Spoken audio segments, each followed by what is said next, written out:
गप्पूड़ी बहू। उमा जी की बहू पिंकी को गप्पे मारने की बहुत आदत थी।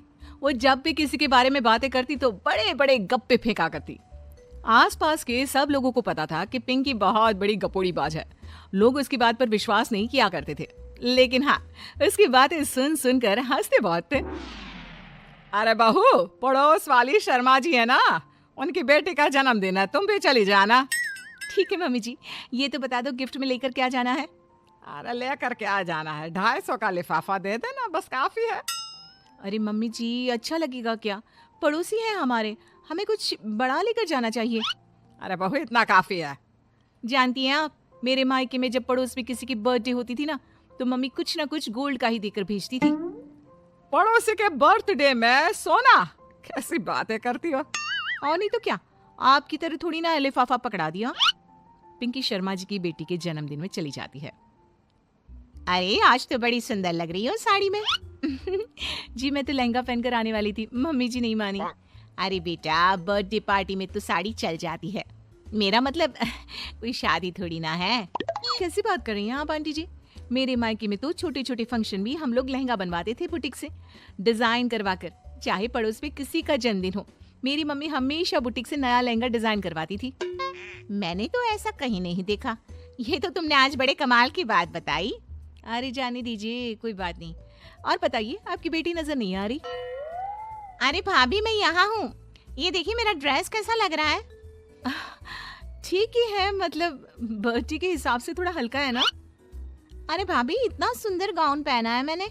मैं ना शादी से पहले अपने बर्थडे पर हमेशा जरी वाला लहंगा पहना करती थी, यही मैं तुम्हारी मम्मी को भी बता रही थी। इसके बाद केक काटने का प्रोग्राम शुरू होता है। सब लोग इकट्ठे हो जाते हैं। शर्मा जी की बेटी का केक देखकर पिंकी से रहा नहीं जाता।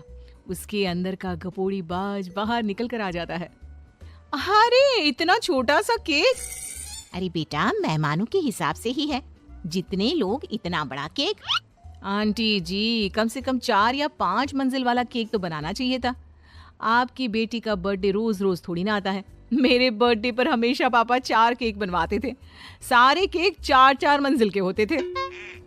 वहां पर सारे लोग उमा जी के मोहल्ले के ही थे और वो पिंकी के गप्पे मारने की आदत से अच्छी तरह वाकिफ थे, इसलिए सब लोग उसकी बात सुनकर हंसने लगे, लेकिन किसी ने पिंकी से कुछ नहीं कहा। एक दिन सुबह सुबह पिंकी ने अपनी सास से कहा, मम्मी जी, मेरे मम्मी पापा मुझसे मिलने के लिए यहाँ आ रहे हैं। अरे वाह, ये तो बहुत अच्छी बात है, उनके आने की तैयारी करो, अच्छा अच्छा खाना बनाओ। वैसे कब तक आएंगे? मम्मी जी फ्लाइट से आ रहे हैं, कल शाम को 4 बजे की फ्लाइट है।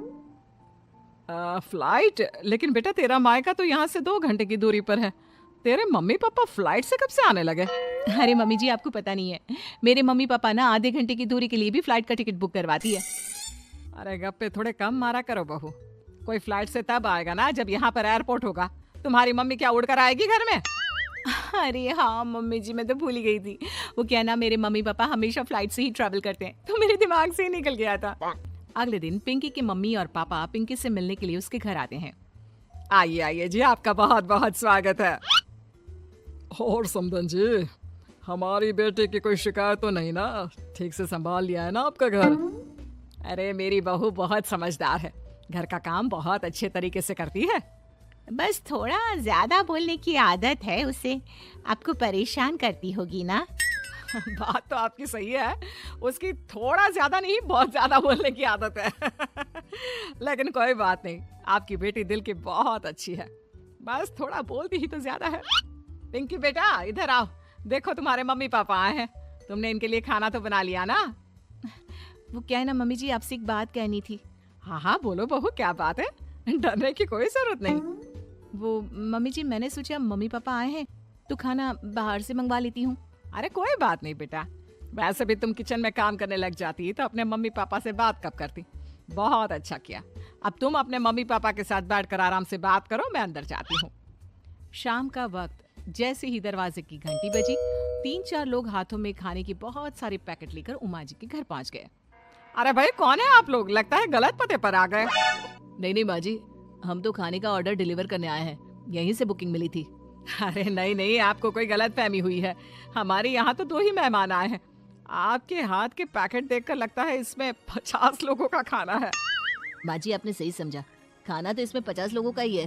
क्योंकि हमें ऑर्डर यहीं से 50 लोगों का मिला है। अरे लेकिन इतना सारा खाना, कहीं मेरी बहू ने अपनी गप मारने की आदत के चलते ऐसा तो नहीं कर दिया? ये खाना आप रख लीजिए और हमें हमारे पैसे दे दीजिए। अच्छा वैसे कितने का बिल बना है? ज्यादा नहीं, बस 10,000 दे दीजिए।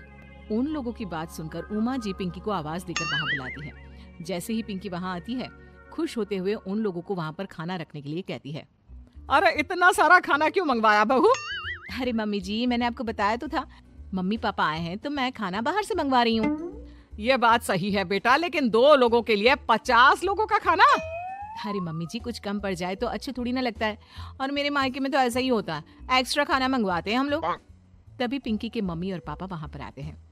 अरे बेटा, एक्स्ट्रा खाना मंगवाने का मतलब ये थोड़ी ना होता है कि 2 लोगों के खाने के लिए 50 लोगों का खाना मंगवा लो।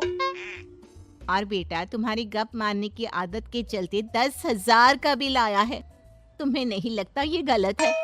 देखो बहू, बढ़ा चढ़ाकर बातें करना अपनी जगह, लेकिन इतनी बड़ी बड़ी फेंकना भी गलत है ना। पहली बात तो इतने सारे पैसे लगे, और दूसरी बात खाना वेस्ट होगा। आप लोग ठीक कहते हैं। मैं आज के बाद अपनी इस आदत को कंट्रोल करने की कोशिश करूंगी और अब से गप थोड़ी कम मारा करूंगी। पिंकी की बात सुनकर सब लोग हंसने लगे।